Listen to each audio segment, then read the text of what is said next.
Ursa పుట్టుక గురించి విన్నారుగా. ఇప్పుడు దాని ప్రమోటర్ల అసలు కథ వినండి. అబ్బూరి సతీష్, అబ్బూరి వెంకట్, అబ్బూరి రామకృష్ణ అన్నదమ్ములు హైదరాబాద్లో స్ప్రింగ్ వ్యాలీ పేరుతో విలాసవంతమైన విల్లాలు నిర్మిస్తున్నట్లు భారీ ప్రచారం చేశారు. కోట్లాది రూపాయలు వసూలు చేశారు. బిచాణా ఎత్తేశారు. అబ్బూరి రామకృష్ణ 2 ఏళ్లు కనిపించకుండా పోయారు. మిగిలిన ఇద్దరూ అమెరికాలో దాక్కున్నారు. బాధితులు ఇండియన్ రియల్ ఎస్టేట్ వెబ్సైట్లో ఒక ఫోరం ఏర్పాటు చేసుకుని అబ్బూరి ఫ్యామిలీ చేతిలో ఎలా మోసపోయారో ప్రపంచానికి వివరించారు. తమలా ఎవరూ మోసపోవద్దని హెచ్చరించారు. కేసినేని నాని తన ఎక్స్ అకౌంట్లో ఒక పోస్టు పెట్టిన తరువాత ఈ విషయాలన్నీ బయటకు వచ్చాయి. ఇప్పుడు వీళ్లే ఉర్సా క్లస్టర్ పేరుతో విశాఖలో భూదోపిడికి స్కెచ్ గీశారు. చంద్రబాబు, లోకేష్ అండదండలు ఉండనే ఉన్నాయి. 3,000 కోట్ల రూపాయల విలువైన 60 ఎకరాలను 99 పైసల లెక్కన కాజేయడానికి పక్కా స్కెచ్ గీశారు. ఈ మధ్య ఈ దొంగల బాగోతం బయటకు వచ్చాక ఎకరా 50 లక్షల లెక్కన కొంటామని మాట ఇచ్చారు. ఇప్పటి వరకు 60 ఎకరాలు కట్టబెడుతున్నట్లుగా చెప్పిన ప్రభుత్వం ఎకరా ఎంతకు అమ్ముతుందో చెప్పలేదు. ఒక్కటి మాత్రం నిజం, విశాఖలో బినామీ కంపెనీకి ఎకరం 99 పైసలకు రాసిచ్చేస్తున్న చంద్రబాబు సర్కార్ 2014-19 మధ్య అమరావతిలో కేంద్ర ప్రభుత్వ సంస్థలకు ఎకరం 4 కోట్ల కంటగట్టింది. చూసారా చంద్రబాబు నాయుడు గారి రాజనీతి. Indian army, Bharat petroleum corporation of India, RBI లాంటి సంస్థలకేమో ఎకరం 4 కోట్లట. ఉర్సా లాంటి ఉల్ఫా సంస్థలకు ఎకరం 99 పైసలకట.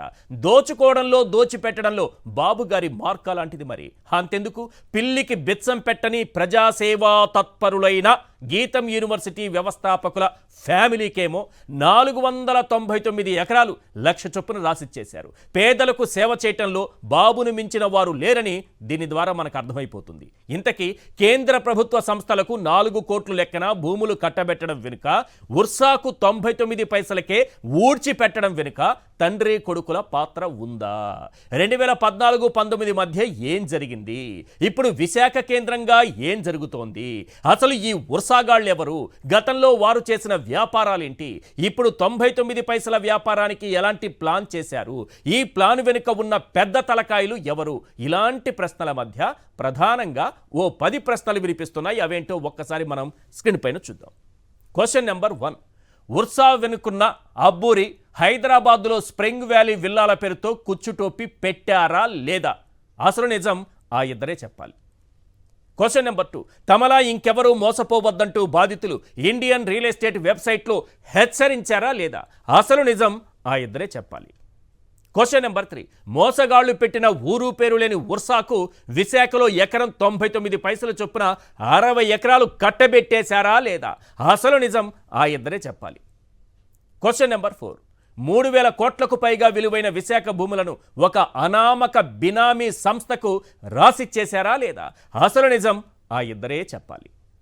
క్వశ్చన్ నెంబర్ 5, విశాఖలో 99 పైసలకు కానీ అమరావతిలో కేంద్ర సంస్థల నుంచి ఎకరానికి 4 కోట్ల చొప్పున వసూలు చేశారా లేదా?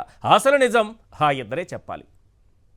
క్వశ్చన్ నెంబర్ 6, అమరావతిలో ఆర్బీఐ, హడ్కో, ఎల్ఐసి, గెయిల్, ఎఫ్సిఐ లాంటి సంస్థలకు ఎకరం 4 కోట్లకు అంటగట్టారా లేదా? అసలు నిజం ఆ ఇద్దరే చెప్పాలి. క్వశ్చన్ నెంబర్ 7, భారత ఆర్మీకి సిఆర్డీఏ పరిధిలో 4 ఎకరాలను ఎకరం 1 కోటి రూపాయల చొప్పున కేటాయించారా లేదా? అసలు నిజం ఆ ఇద్దరే చెప్పాలి. క్వశ్చన్ నెంబర్ 8, బాలకృష్ణ వియంకుడు, లోకేష్ తోడల్లుడి సంస్థకు మాత్రం ఎకరం 1,00,000 చొప్పున 499 ఎకరాలు రాసిచ్చేశారా లేదా? అసలు నిజం ఆ ఇద్దరే చెప్పాలి. క్వశ్చన్ నెంబర్ 9, ప్రతిష్టాత్మక సంస్థలకేమో మార్కెట్ ధరకు, బినామీలకు, ఆవారా సంస్థలకు కారు చౌకగా భూములు కట్టబెట్టారా లేదా? అసలు నిజం ఆ ఇద్దరే చెప్పాలి. క్వశ్చన్ నెంబర్ 10, గచ్చిబౌలిలో బిల్లీరావు టు విశాఖలో ఉర్సా వరకు బినామీలకు భూములు దోచిపెట్టడమే పనిగా పెట్టుకున్నారా లేదా? అసలు నిజం ఆ ఇద్దరే చెప్పాలి.